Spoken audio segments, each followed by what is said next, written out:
So many of us are familiar with Wallace and Gromit, those wonderful stop-motion shorts that just had us, well, not always laughing, but intrigued.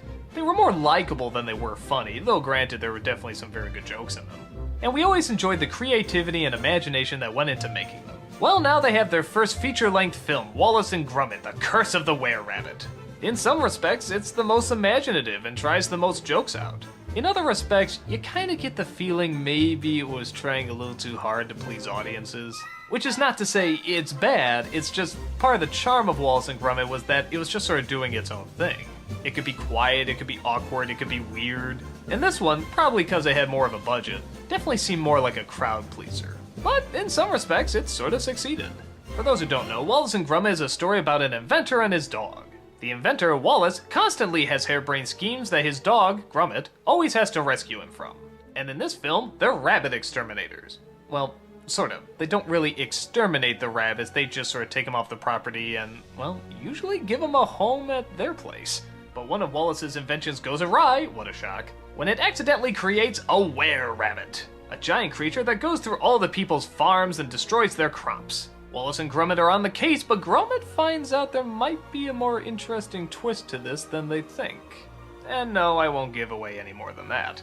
The movie is sort of a strange mix because I can say I probably laughed more at this Wallace and Gromit than I did the other ones. It just seemed like they were putting in more jokes and more fourth wall humor. But the one question you did constantly have to ask yourself is, did this work better as a half-hour short?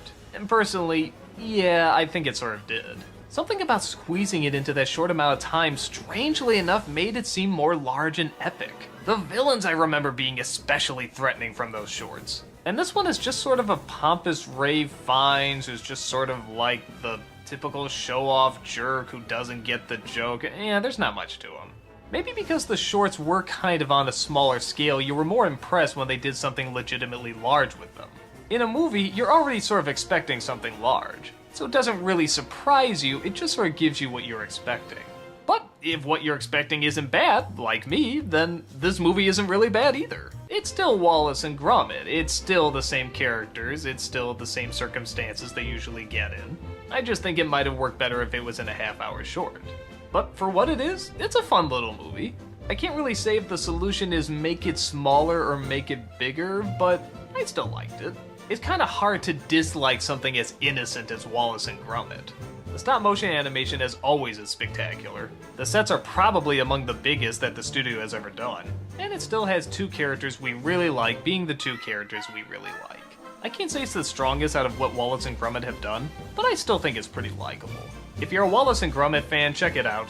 If you've never seen them before, I definitely say start with the shorts first.